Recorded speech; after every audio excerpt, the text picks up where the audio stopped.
Alô, gente, graça e paz para todos vocês que estão aqui conectados no For Connections. Bom dia, boa tarde, boa noite, dependendo da hora que você está ligadinho com a gente aí. É um prazer ter você com a gente para mais um bate-papo, que esperamos que seja bem edificante, bem gostoso, bem tranquilo e que possa contribuir com a sua vida, com a vida da sua família, do seu ministério, você que é um membro da igreja, você que é um líder. Quero apenas reenfatizar aí que, por favor, clique aí no like se você gostar. Se você quiser, inclusive, participar, envie as suas sugestões. E, se possível, clica nesse sininho que está aí na tela também, para que você receba notificações. E outra coisa, se você tiver um amigo, tiver alguém na sua igreja que você acha que possa se beneficiar com este bate-papo, com essa reflexão, comenta com ele. Seria muito legal a gente ter cada vez mais um número de pessoas ligadas aqui. E quem sabe Deus pode usar alguma dessas conversas, algumas dessas reflexões para transformar uma vida. Tá bom? Então você pode ser esse instrumento usado por Deus também para levar essas nossas reflexões até essa pessoa. Hoje nós vamos falar de um tema que é um tema que não é a melhor coisa, é meio que um angu de caroço, podemos dizer assim, mas que faz parte da nossa história, faz parte da nossa existência. Nós vamos falar acerca de frustração. E eu gostaria de começar com um versículo bíblico no livro dos Provérbios, capítulo 13, no versos 12, que diz assim: a esperança que se adia, ou a esperança adiada, faz adoecer o coração, mas o desejo cumprido é a árvore da vida. Nós estamos vivendo, você que está nos assistindo hoje, nós estamos vivendo exatamente nesse período, no finalzinho de novembro de 2020, o período das eleições ainda no Brasil, e aqui nos Estados Unidos acabamos de ter a definição das eleições presidenciais. E é muito normal nesses momentos, inclusive, que já haja muitas frustrações, né? Aliás, quando a gente fala de política, sem querer ser muito crítico aqui, mas uma palavra logo associada, entre outras, é a questão da frustração. E também um momento que estamos vivenciado e vivido já há alguns meses, ou quase um ano praticamente em alguns lugares, que é a questão do coronavírus, né, do Covid, que também tem gerado muitas frustrações em diversas áreas da sociedade, e muitas pessoas estão frustradas realmente com a condição do Covid. Existe uma frase aqui na América que é "Hope for the best, but be prepared for the worst, and unsurprised by anything between", ou seja, espere sempre o melhor, mas esteja preparado para o pior e não se surpreenda no meio disso, não se surpreenda com o que possa acontecer no meio desse processo. Eu não sei de quem é essa frase, é uma frase que dizem que já circula desde o século XVIII, mas é uma frase que pode nortear um pouco o nosso pensamento. A verdade é que falar de frustração, principalmente numa sociedade que prioriza o prazer, que prioriza a satisfação, que tem sido o desenvolver e o caminhar da nossa sociedade, não é uma tarefa realmente muito fácil. Mas frustração faz parte da experiência humana.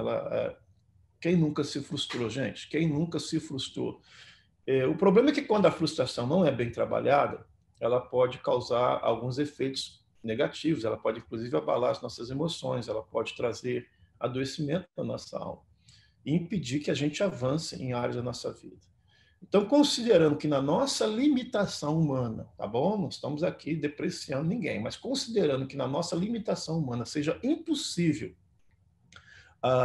viver uma vida sem frustração, a pergunta é: será que nós podemos pelo menos trabalhar com a frustração para diminuir um pouco o seu impacto, ou talvez até mesmo, quem sabe, trabalhar com a frustração de uma forma pedagógica? Será que é possível a gente aprender algo de valioso através de uma frustração?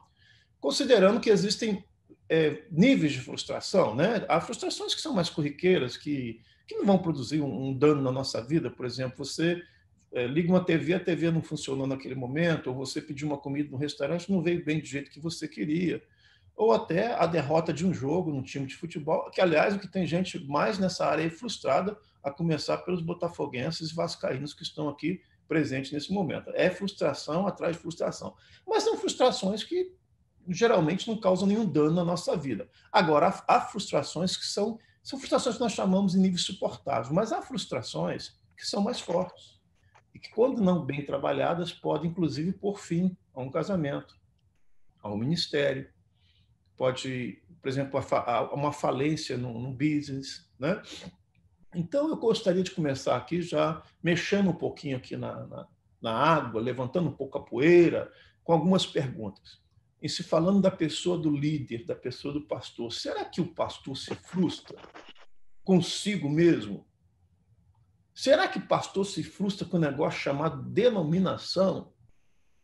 Será que o pastor se frustra com as ovelhas?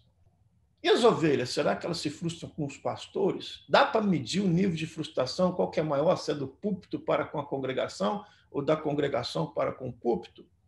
Será que é possível um crente ou um pastor se frustrar, inclusive, com Deus?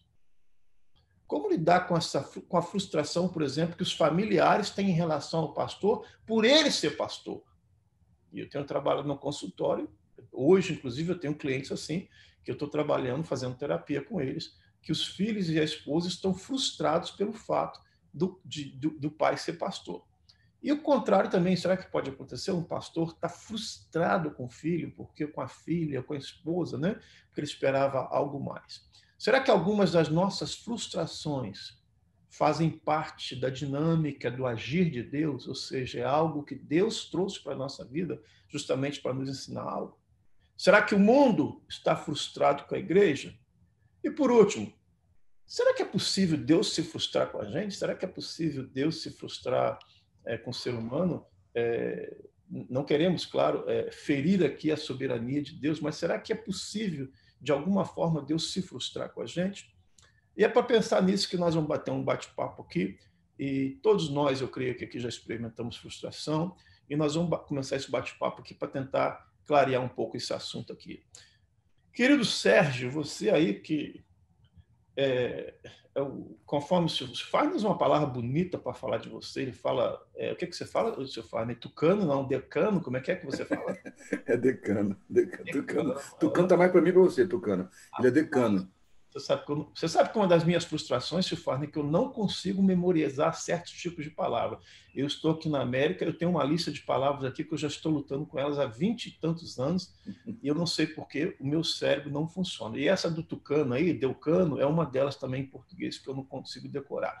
Mas o Sérgio, que é um cara mais experiente, pela ordem da vida, talvez seja o cara que mais experimentou frustrações aqui do nosso grupo, pelo tempo de existência, sem qualquer depreciação à tua pessoa, Sérgio.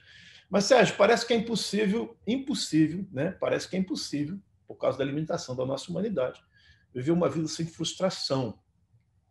E já que frustração está intrinsecamente ligada à expectativa, podemos talvez até dizer que, de uma certa forma, que a frustração é um filho da expectativa, é um fruto da expectativa que não foi cumprida. Será que nós devemos ser mais cuidadosos, Sérgio, com relação às nossas expectativas, como uma forma preventiva para não nos frustrar?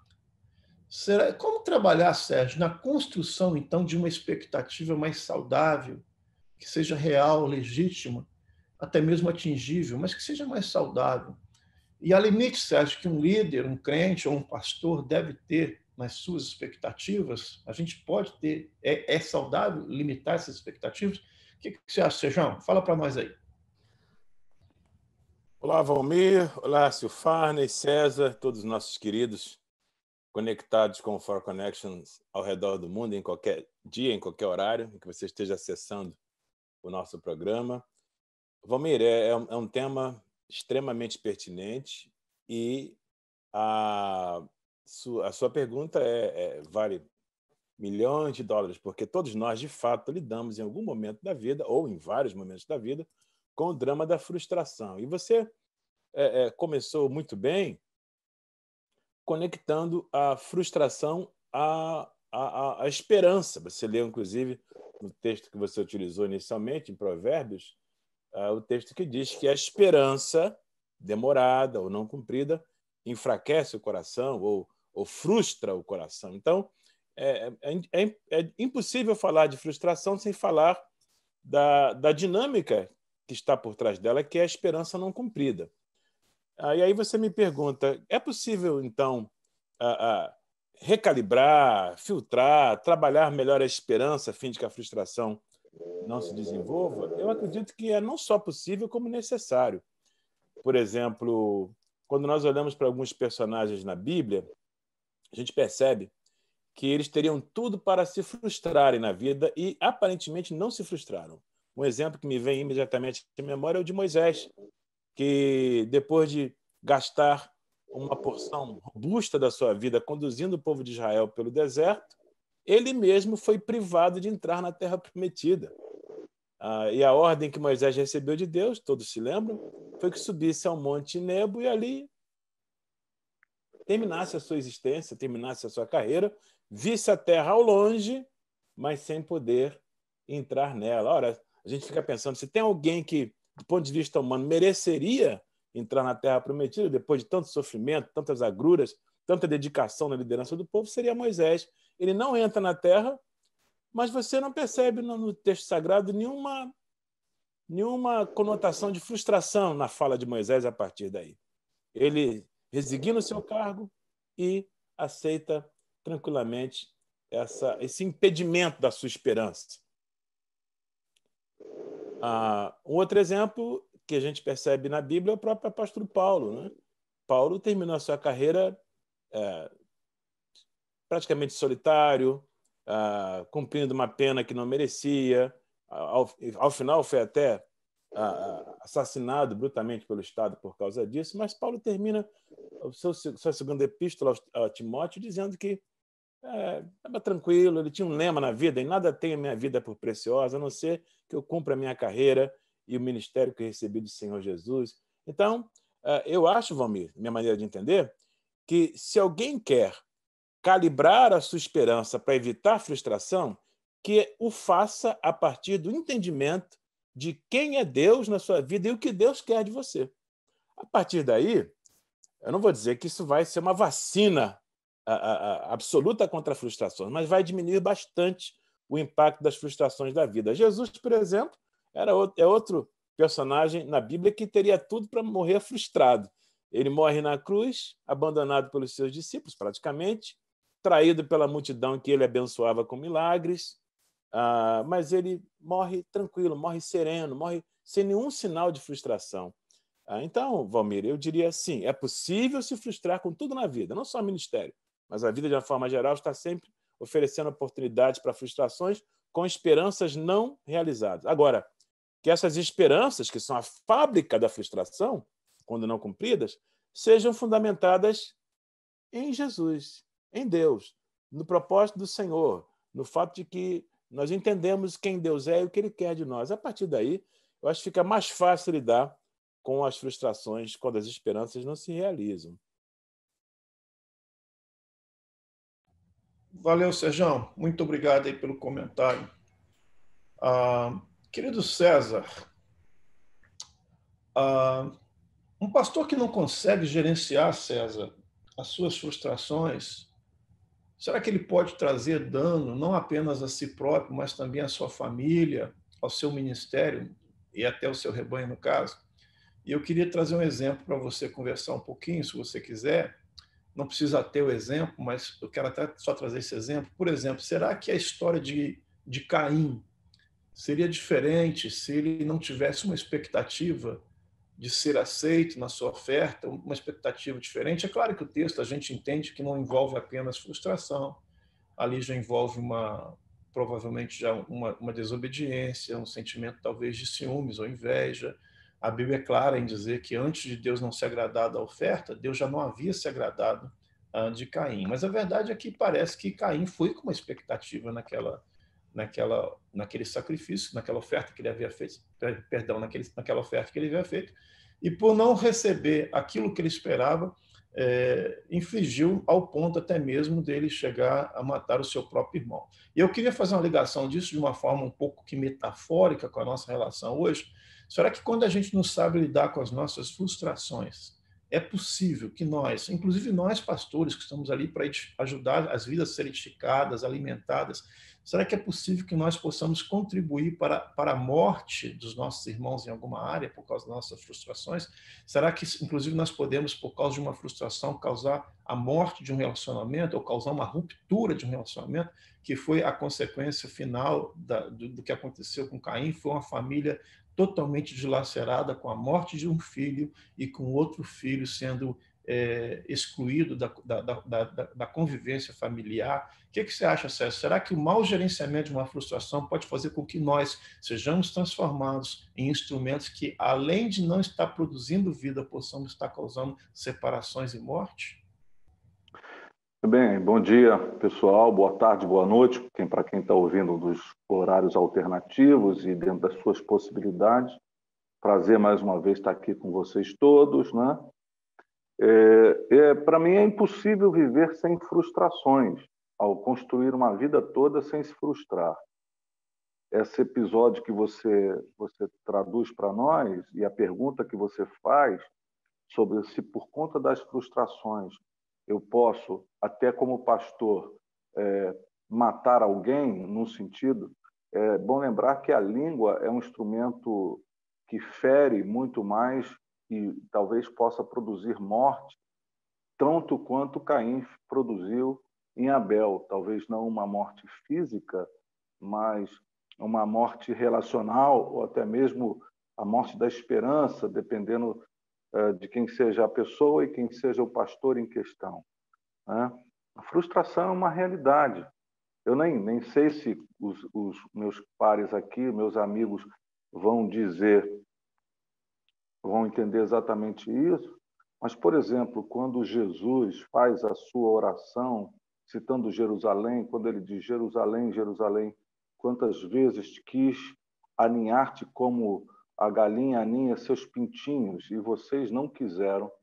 Me passa uma impressão de um desejo frustrado, né? Eu sei que nós estamos tratando de Deus e isso acaba sendo uma dificuldade, porque a gente não sabe entender perfeitamente essa condição de onisciência e presciência divina, mas a mim me parece uma oração muito de alguém muito frustrado, muito marcado pela história da vida. No que diz respeito a Caim, eu creio que a sua frustração nasceu exatamente porque ele colocou a sua expectativa em uma resposta e não na sua própria ação, né? Ele esperava ser aceito. Talvez se o seu irmão não tivesse sido aceito, ele não teria tido a reação que teve, porque junto com a frustração, o que fez com que Caim tomasse as medidas que tomou na vida foi a comparação. E a frustração, junto com a comparação, tem se tornado, nos nossos dias também, uma bomba relógio de alto alcance e de grande letalidade. Eu vejo muita gente mesmo, por conta das frustrações, a partir de expectativas equivocadas. O Sérgio já tocou sobre isso. Se as nossas expectativas estiverem ajustadas, provavelmente nós vamos ter muito menor impacto da frustração. Não é que nós não venhamos a sofrer frustrações, mas o impacto será menor. Quando você me pergunta, no ambiente pastoral, se é possível, é possível em todas as situações que você mencionou, tanto do pastor em relação com o rebanho, tanto do rebanho com relação ao pastor. Muitas vezes, expectativas equivocadas têm gerado essa frustração. Muitas vezes, essa frustração do rebanho em relação ao pastor também ela vem em conjunto com uma espécie de ingratidão por falta de memória. O pastor pode ter feito muita coisa por aquela pessoa, mas em determinado momento ele não conseguiu atender uma demanda que poderia ser uma demanda honesta ou até mesmo não tão honesta, no sentido de que era uma demanda meio frágil, no sentido de não seria uma coisa tão importante, tão urgente. Mas a pessoa muitas vezes se frustra e derrama a sua frustração porque se esquece todas as outras vezes que esse pastor já atendeu, já correu, já cuidou, já fez o que tinha que fazer. E muitas vezes é assim que acontece. Na minha experiência, muitas vezes as pessoas que mais reclamam frustradas da falta do pastor são aquelas que mais tiveram a atenção. E outras que não tiveram nem tanta atenção não têm essa reclamação porque são resolvidas em si mesmas. Esse talvez seja um problema. As pessoas que colocam todas as suas expectativas e esperanças na resolução do seu drama a partir de um terceiro, de uma outra pessoa, no caso, um pastor. Isso sempre vai ser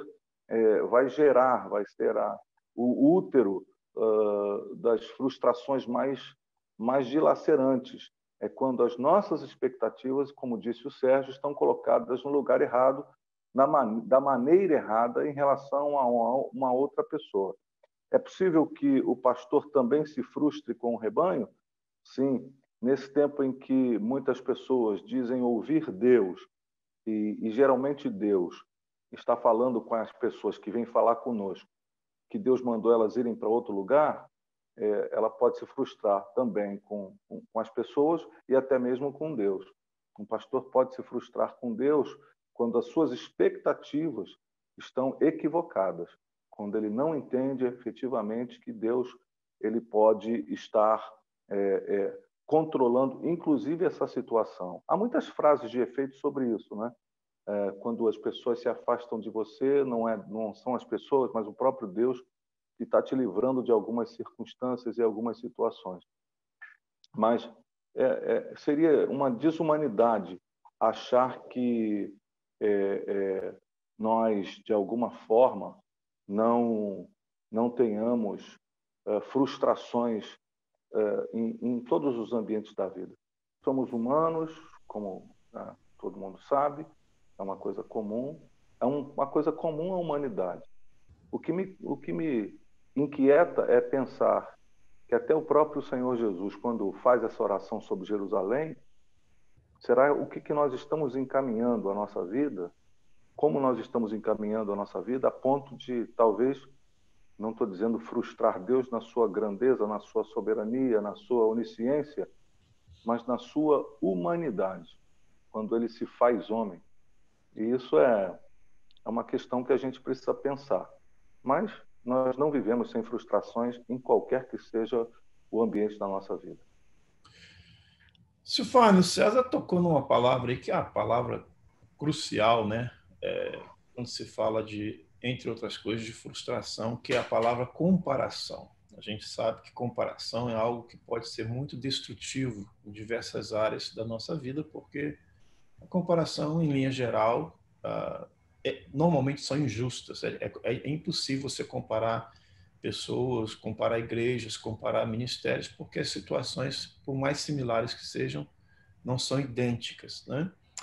Vamos entrar dentro do gabinete psicológico aí agora, Silvano. Você que é um psicólogo, você certamente atende pessoas que, quando entram no consultório, elas nem sabem qual é a origem do problema delas, nem sabem quais são os problemas, e, às vezes, quando sabem, estão, inclusive, no processo que a gente chama, aqui na América, de denial, que seria um processo de negação. Alguns segmentos da psicologia consideram a frustração como um sentimento de privação de uma satisfação, e isso pode gerar uma tensão interna, podendo até mesmo levar a tristeza, a raiva, desânimo, desespero e, em alguns casos, até mesmo desenvolver com uma depressão. É saudável, Silvano, a pessoa negar ou ignorar que está frustrada, ou até mesmo fingir que não está frustrada? É saudável isso? Qual a implicação que isso teria, por exemplo, psicologicamente falando, né, deste processo de negação com o indivíduo que se frustrou, ou até mesmo para a pessoa que está participando do processo? O ponto que eu queria que você abordasse um pouquinho é essa questão, porque parece que tem gente que nunca se frustra, né, rapaz? Tem uns pastores que a gente conhece aí que parece que ele está com conexão assim, direto com Deus, tudo na vida dele dá 100%, tudo tá bom, tudo tá legal, tudo tá maravilhoso, o cara está sempre sorrindo, a gente quase que tem inveja do cara. Aí eu fico pensando, bom, ou esse cara, não é possível que esse cara nunca se frustre, ou então ele está sabendo administrar demais a frustração, ou ele pode estar inserindo esse erro, que eu entendo que talvez seja um erro de de negar, né, que está com frustração. O que você acha, Silvano? Sim, interessante. Antes de responder essa questão, que é bem profunda, eu vou entrar nela com certeza, queria só colocar um ponto a mais aqui. Quando vocês começaram a conversar, aí o Sérgio, na primeira fala dele, falou sobre essa... Aliás, voltando ao texto bíblico, você citou de Provérbios, que a esperança alongada, prolongada, né, adoece o coração, e o Sérgio falou um pouco da questão da expectativa, da esperança. Eu acho que um dos pontos talvez ajude a gente a lidar melhor com a espera de algo que pode gerar frustração em nós é viver mais sobre perspectiva do que sobre expectativa, né? Parece palavras similares, não sei se no inglês isso é tão forte também, mas a expectativa é muito gerada por aquilo que eu acredito ter um direito, promessas que eu recebi, algo que é meu direito. É gerar uma expectativa. A perspectiva é um olhar, é um panorama. Eu percebo que está lá na frente. É o que Hebreus 11 fala da fé, né? De fato, o fundamento que não existe é a prova que não se vê. Ou seja, pela fé eu já percebo que há uma história, uma linha. Então, quando eu pego a Bíblia Sagrada e vou até o final, eu entendo a perspectiva bíblica. Então, eu consigo ter esperança mesmo no meio das aparentes frustrações. Então, a vida em cima de muita expectativa, não que a expectativa em si seja algo ruim, mas se a vida é toda pautada em expectativas, eu vou me frustrar muito mais do que o normal. E se é em perspectivas, eu vou lidar melhor com as frustrações temporárias.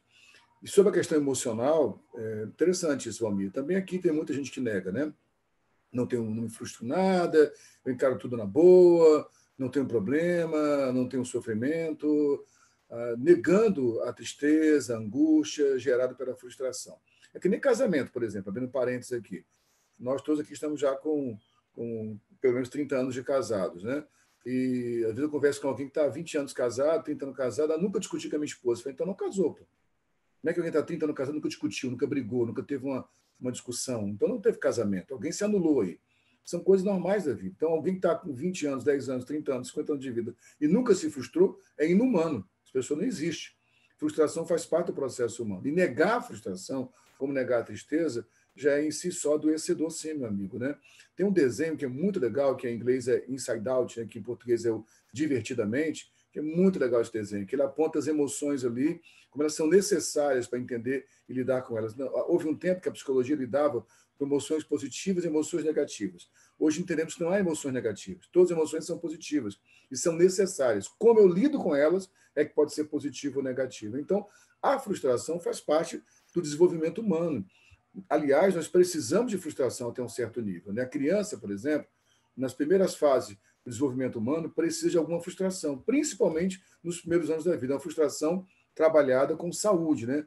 Receber um não, você não pode comer doce agora antes do almoço, você não pode brincar depois que acabou de tomar banho. Ela vai ficar frustrada, porque ela quer aquilo naquele momento. A criança é puro id, é puro prazer, como dizia o Freud, ela quer só prazer e alegria.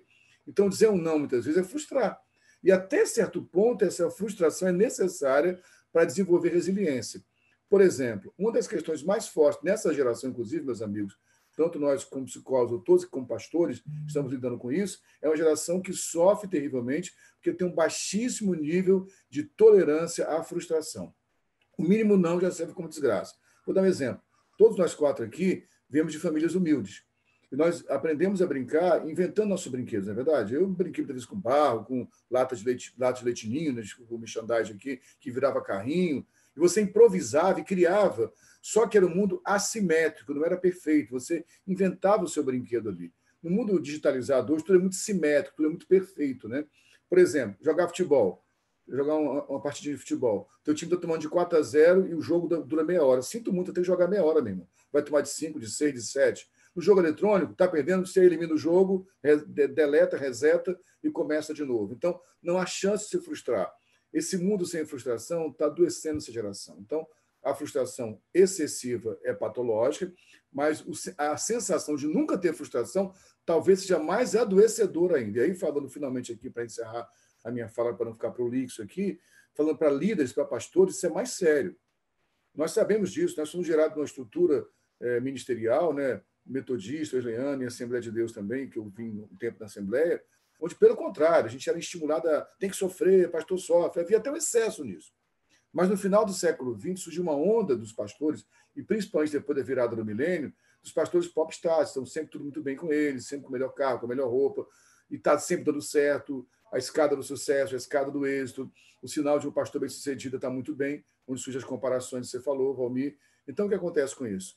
Há uma geração de líderes novos que, diante de um pequeno erro, querem desistir de tudo.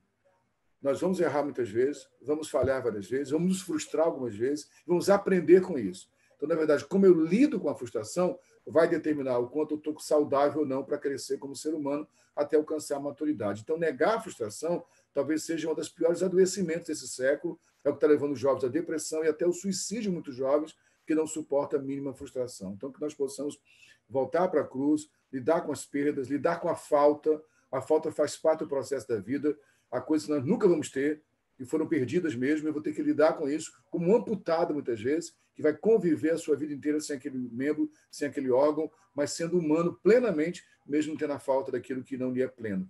Então, a falta de frustração, a sensação de falta de frustração, meu amigo Valmir, para mim já é um adoecimento, cara.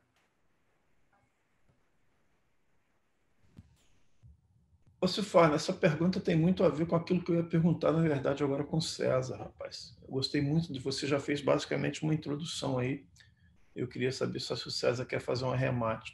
Nós estamos testemunhando aí, e nós que somos psicólogos, mais do que nunca experimentamos isso nos nossos gabinetes, o surgimento dessa nova geração que você falou aí, de crianças e de adolescentes que não sabem lidar com as frustrações, que inclusive não sabem ouvir um não, né? Todo em decorrência desse processo de deficiência, até mesmo de tempo que o pai às vezes tem com o próprio filho. Mas há os que defendem, e eu particularmente acredito nisso, na parte da pedagogia, né, positiva da frustração, que vai nos preparar para o realismo da vida, ou trazer até mesmo pontos positivos, né? O Sérgio havia comentado já no início, aí, por exemplo, acerca de Paulo, quando os colossenses, os filipenses ficam frustrados, eles parece que estão mesmo frustrados pelo fato de Deus não fazer um milagre, Deus não abre as portas da cadeia e Paulo está preso.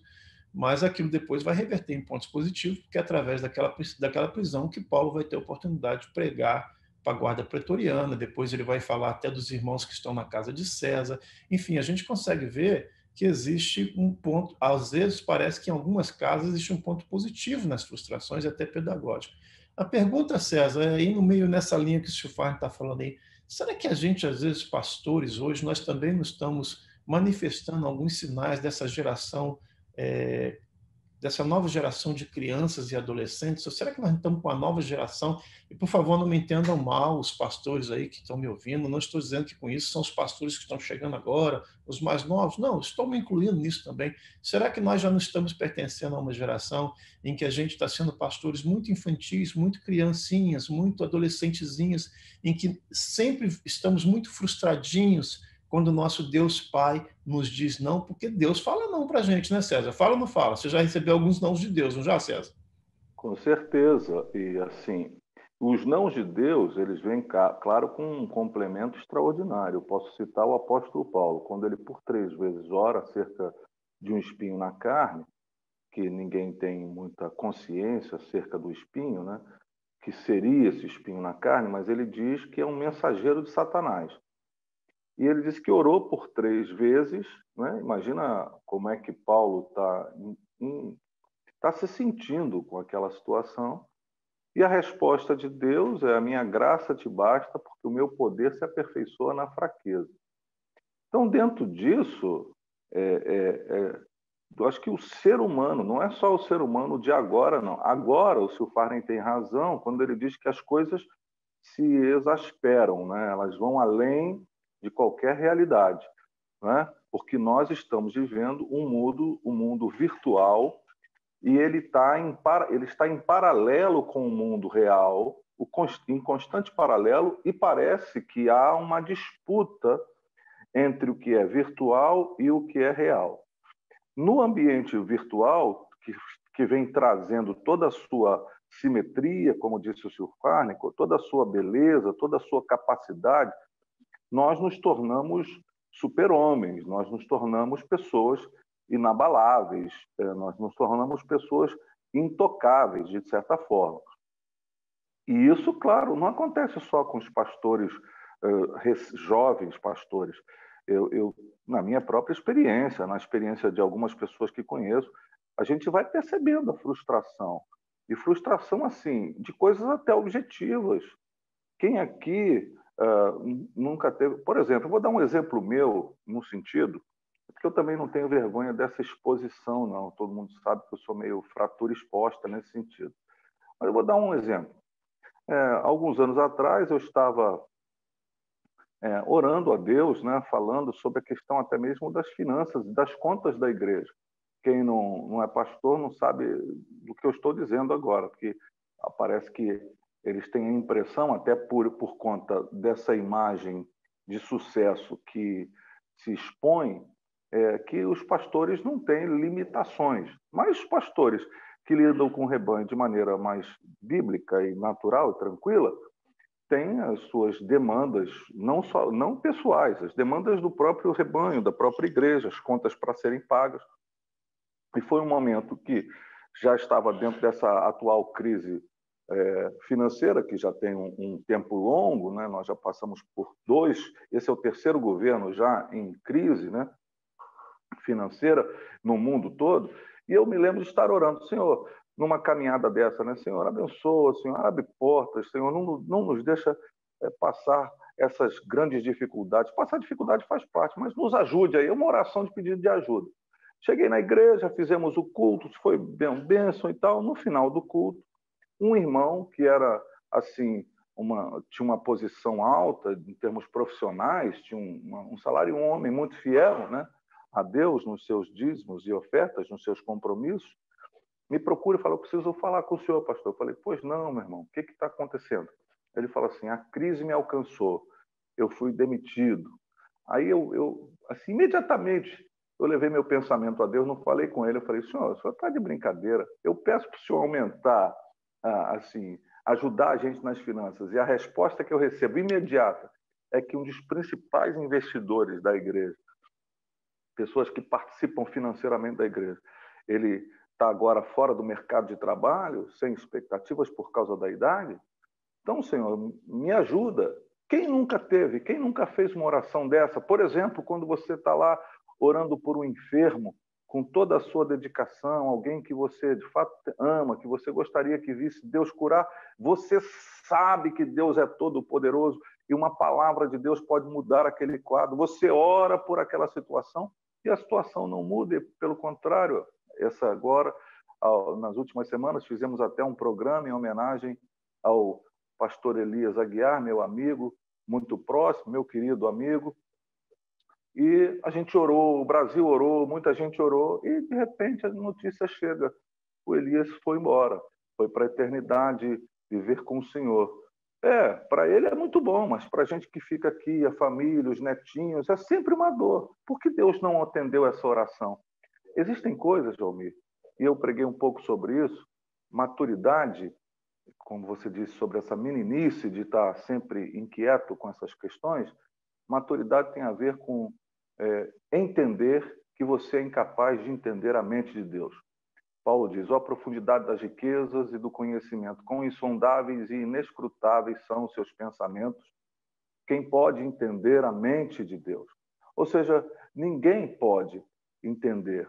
E não entendendo, se nós entendemos isso, as frustrações são, inclusive, menos debilitantes quanto tem sido para essa geração que se frustra demasiado. Então, vamos caminhar provavelmente assim, né? De maneira mais madura. A maturidade é uma resposta saudável para uma crescente sociedade desajustada por conta das suas frustrações. Sérgio, nós já estamos chegando ao final aí do nosso tempo, mas eu tenho uma parte aqui que eu acho que a gente não poderia deixar de falar, rapaz. A conexão da frustração com a fé. Lucas capítulo 14, a partir do verso 28, tem uma parte que Jesus, falando inclusive de discipulado, ele diz, qual de vós, se quiser construir uma torre, primeiro não se assenta e calcula o preço para ver se tem dinheiro suficiente para completá-la.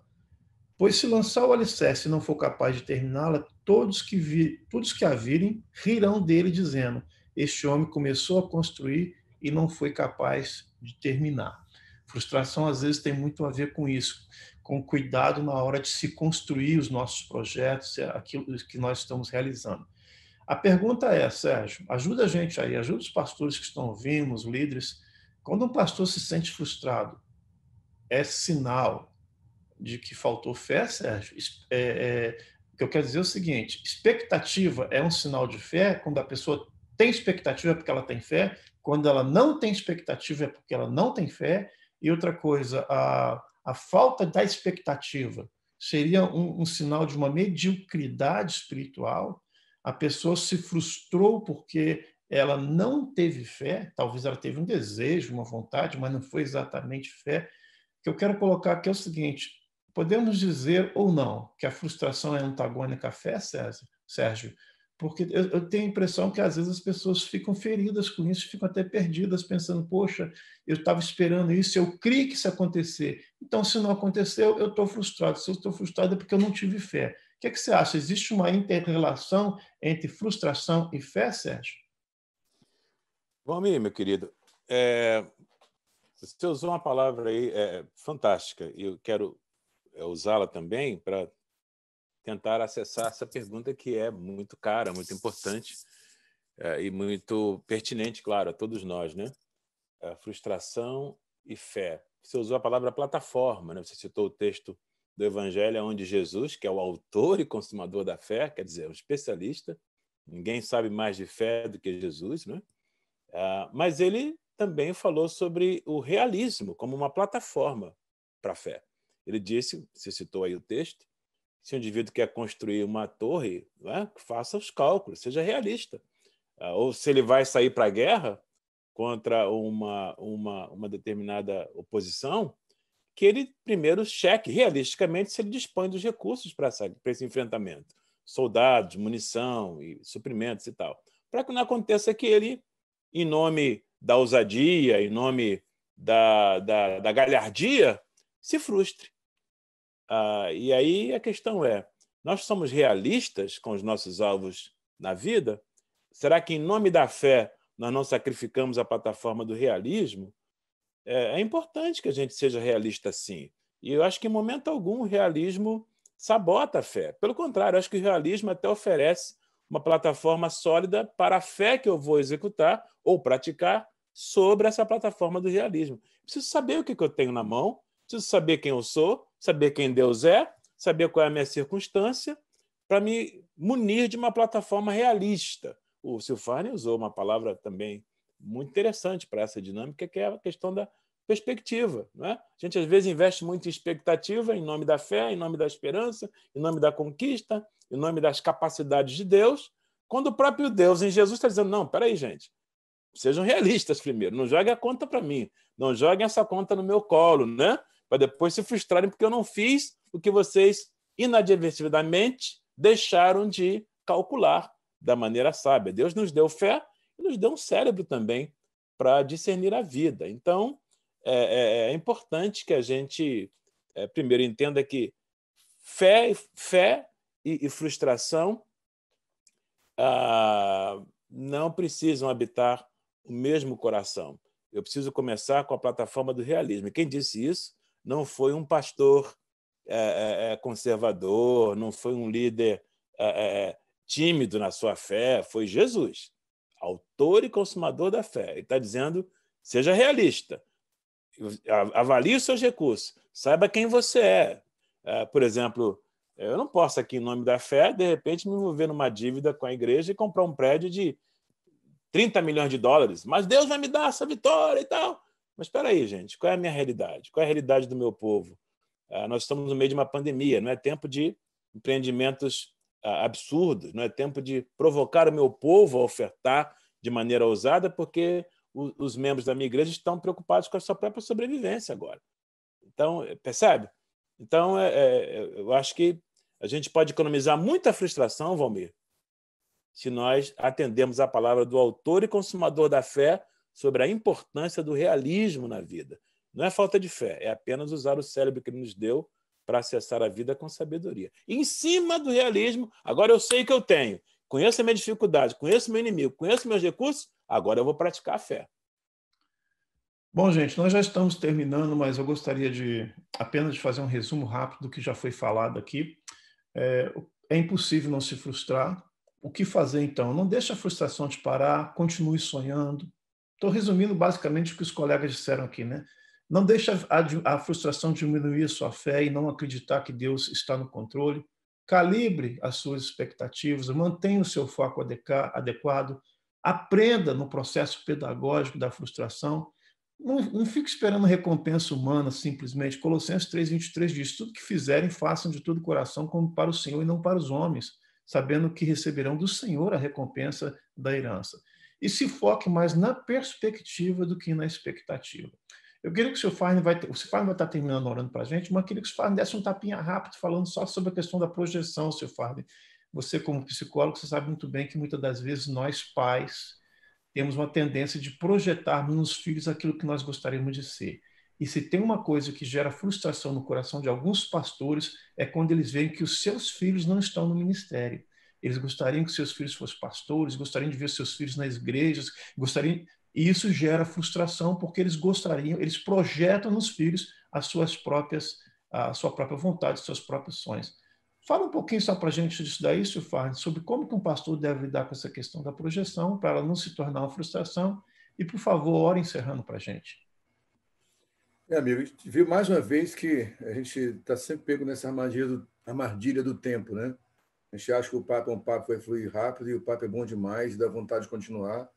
A gente pede até perdão a você, que é nosso acompanhante constante aí, porque a gente bate papo aqui muito aberto mesmo, a gente quer conversar muito. Esses papos aqui que a gente está falando, os nossos papos informais mesmo, por isso a gente flui e não dá nem vontade de parar tão rápido, mas temos que parar por causa do horário.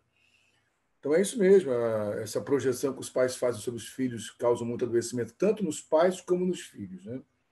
Muitos pastores sofrem com isso, porque criam expectativa, de novo expectativa, ao invés da perspectiva de um plano, de um projeto de Deus para a vida daquele indivíduo que é o seu filho, né?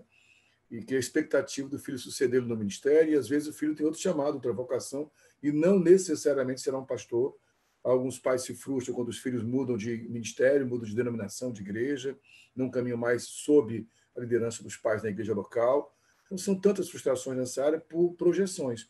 Então, é lógico que nós somos pais, queremos o melhor para os nossos filhos, é natural que você espere que o seu filho seja bem-sucedido profissionalmente, ministerialmente e tudo mais, mas os filhos vão fazer as próprias escolhas, e algumas delas serão diferentes da que nós planejávamos, e precisamos aprender a lidar com isso, amar os nossos filhos, entendendo quem eles são em Deus, né? Também é muito importante, Valmir, nesse tapa rápido aqui, lembrar a importância de que você entenda quando tem frustração e busque amigos para tratar desse assunto. Esse é um assunto que a gente mais fala aqui. O que mais tem adoecido as pessoas é a falta de relacionamento, e entre pastores isso é muito grave. Então, se você tem se frustrado, você precisa criar um vínculo, um grupo de amigos, e não fique só o tempo inteiro se vangloriando do que conquistaram. As reuniões pastorais não podem se tornar esse banquete de vaidade, onde cada um quer apontar o que alcançou mais do que o outro, mas que haja um ambiente onde você possa chorar, lamentar. É um sonho nosso, um dia o For Connection, passando esse tempo daí das muitas limitações pela pandemia, nos encontrarmos presencialmente com pastores, conversarmos sobre algumas questões, e uma delas é essa: você precisa ter um lugar onde amigos se encontram, não para ficar banqueteando-se mutuamente com as suas conquistas, mas, quem sabe, chorar as suas frustrações mutuamente para que um possa levantar o outro, é o que nós esperamos. Amém? Vamos orar, né, meus amigos? Isso aí, como diz o outro, é papo para mais de metro, dá vontade de falar mais sobre esse assunto, quem sabe a gente volte depois, de outra hora, a falar sobre frustrações, mas nessa hora vamos orar para que Deus trate o coração daquele que tem sofrido com as frustrações. Amém, meus irmãos? Pai, eu te agradeço por esse tempo com os meus amigos aqui do For Connections. Eu volto a orar por todos nós, por nós quatro. Somos homens, seres humanos que têm limitações, que sofrem com as frustrações também. Mas orar pelos nossos irmãos que nos assistem, irmãos e irmãs, sejam pastores ou não, pessoas que têm sofrido com frustrações. Oramos primeiramente, Senhor, para que o Senhor possa mudar a nossa ótica, que nós possamos gastar mais tempo olhando a vida sob as perspectivas e não sob as expectativas, não sobre as comparações, não sobre as esperanças infundadas, muitas vezes, postas ou sobrepostas sobre esperanças criadas por direitos que achamos que temos, não na perspectiva bíblica de perceber o final da história. Ó Deus, eu quero orar por pastores e líderes que, nesse momento, ao assistir esse vídeo, estão se sentindo frustrados, ou porque não percebem o resultado que esperavam ter no seu ministério, ou porque, como foi dito aqui, as suas famílias não estão, de fato, alinhadas com aquilo que eles creem.